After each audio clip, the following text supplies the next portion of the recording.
Good afternoon, Abdul Raoof Malik.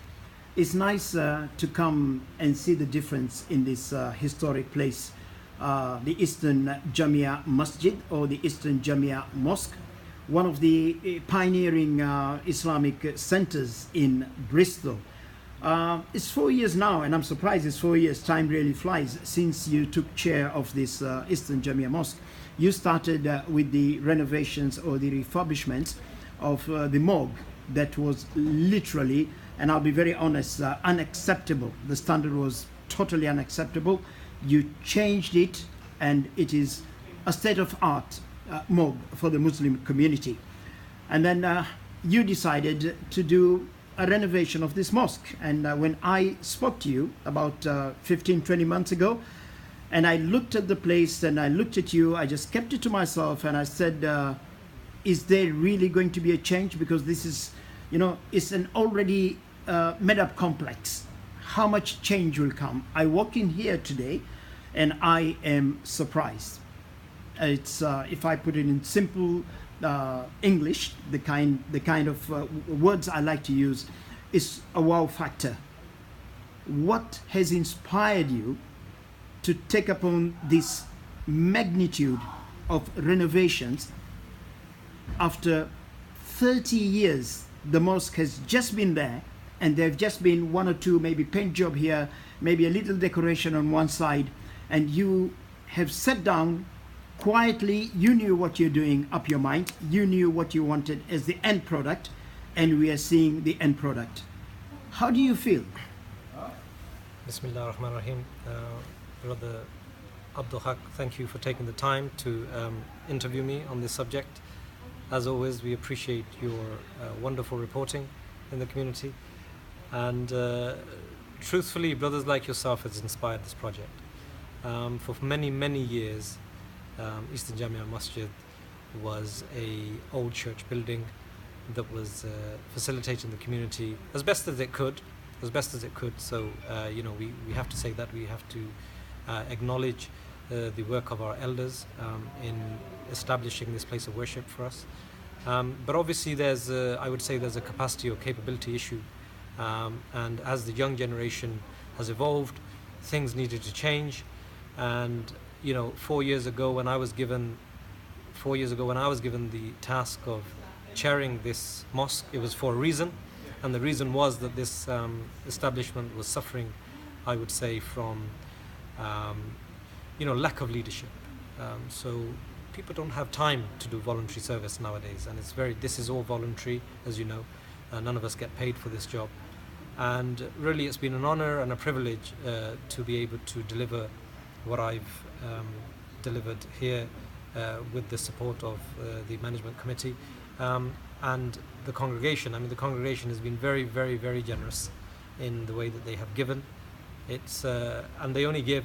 People are very switched on nowadays. They only give when they see the results.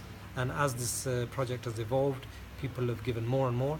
And we've been able to beautify this mosque to this standard. It's no single man's achievement. You know, if I didn't have the community before me, behind me, it would have been very difficult. And if I didn't have supporting management committee behind me, it would have been an issue.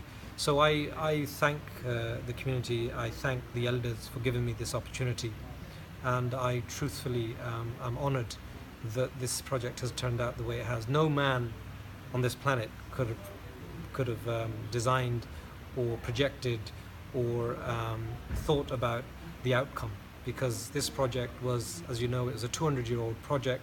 The building was an old church building with, I would say, about 24-inch walls that were stone and rubble. And when we embarked on the project, you know, the builders had given us a sum of money, and within the first 3 or 4 weeks we were basically talking a totally different set of plans and set of drawings to the original. So, you know, there was no set figure when we started this, and to tell you the truth, halfway within the project I got quite worried myself. The only thing that kept me going, Brother Abdul Haq, was the fact that if I would keep saying to myself that if anything goes wrong, I will finance this, and I will not let the community suffer, or I won't let the mosque suffer. And I had the backbone to be able to be brave and think outside the box. You know, with everything you will see that I've thought outside the box here.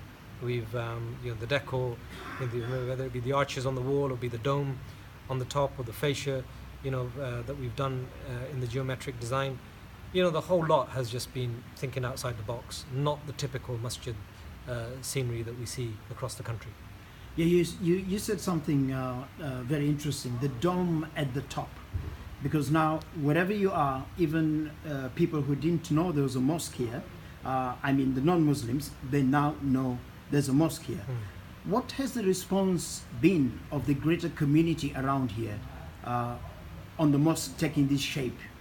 And the expansion, the inconvenience on the road, on the back streets. What's the response been of the local community? I've just come back from a door knocking session, just now.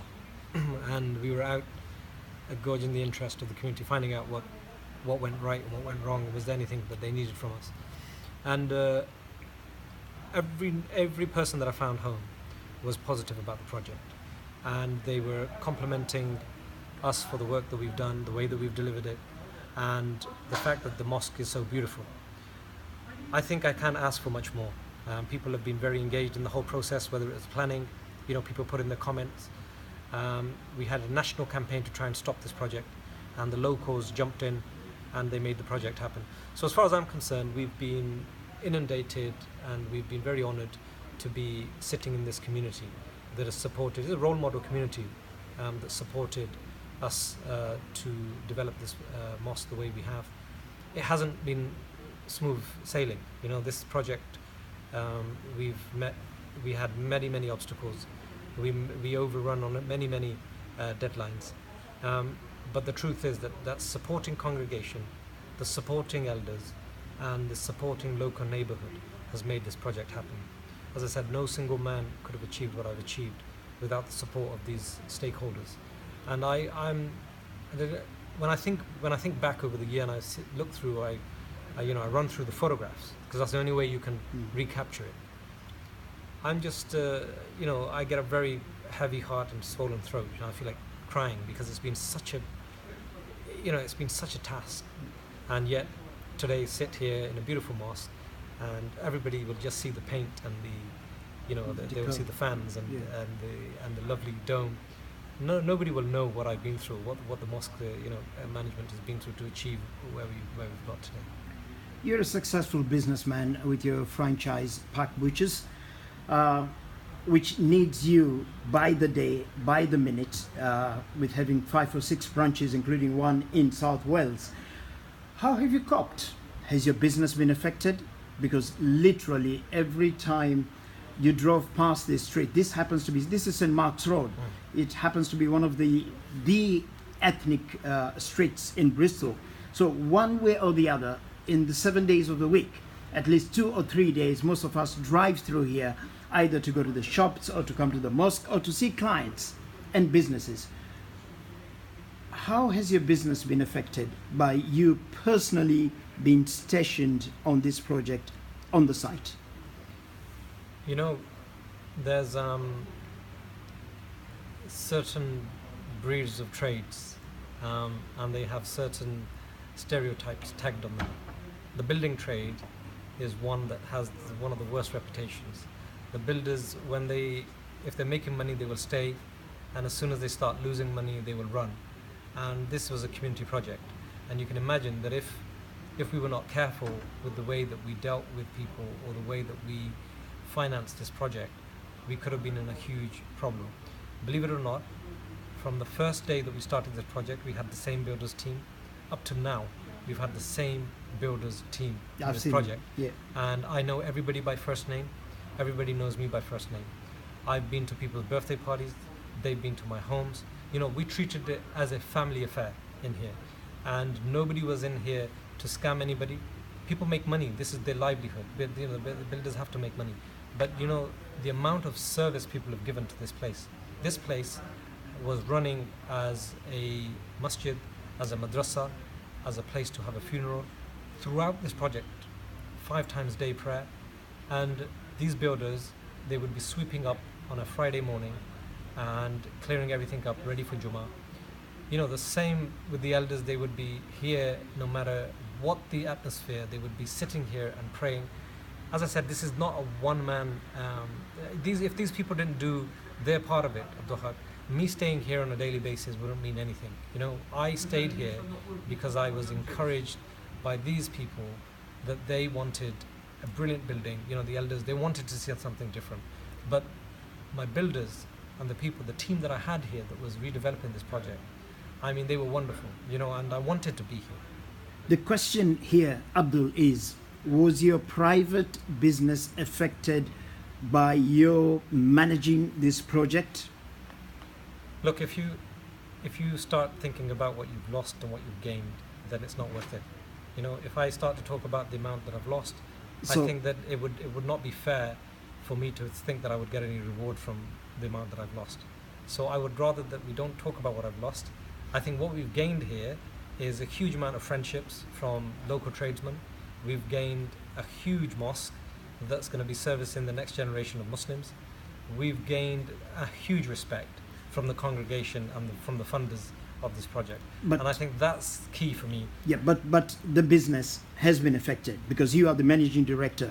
You're the CEO of the business. If any businessman. Okay, let's move away from that because I see you're not very comfortable to answer that one. Your family must have played a great role because you spending a lot of time here and you have a beautiful family, young family. Yeah. How supportive have they been? And your extended family too. My family have been key in this project. My father, before he died, he taught me how to do voluntary work. He told me what it was worth. So he always used to say, don't think about the short-term benefits. This is a long-term benefit. You're thinking about your akhirah. You're thinking about the day that you're gone from this world and you will still be getting the reward and passing it on to your loved ones. So my family has always been supportive about me and my community work. This project took strain, there's no doubt. My mother-in-law passed away in this project. My auntie passed away. I couldn't go back. I couldn't go back twice to my father's grave when on a yearly basis. We had. I used to travel to Pakistan every 2 or 3 months, and I haven't been to Pakistan for the last 24 months. So the way I see it is that, I don't want to think about the losses. I think about the gains, and I've been very fortunate to be involved in here. My family have been supportive.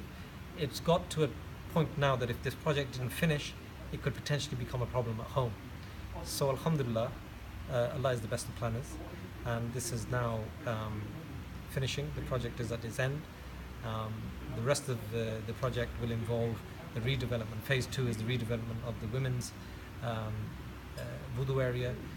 Phase 2 will also involve us making an office site for ourselves and a conference hall. And I think I can honestly say that everybody in this community wants me to have a break.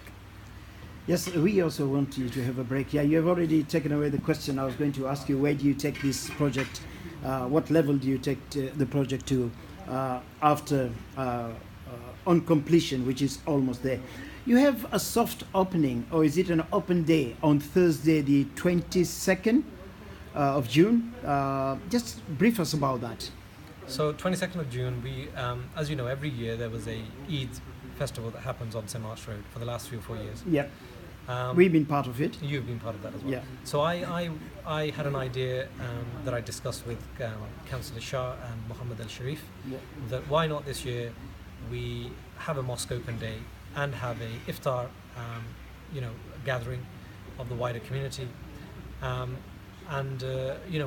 We put our heads together and we came up with this brilliant suggestion that St. Mark's Road should be blocked off to both ends, and we should be able to have a 300 or 200 yard stretch of road that has a dastarkhan, like on the floor, so a mat on the floor, and we should invite people from the wider community as well as the Muslim community to break fast in congregation with all of us present, and we should also have a mosque open day, and we should be opening the doors of the mosque to the wider community so that people can come and visit the project and have a look at what's been done inside, because people have been on edge wanting to know what's been happening inside. Okay, on a personal note, the argument today, you know, with the state of things in the country, whatever is happening, we don't want to go into detail in that. The argument in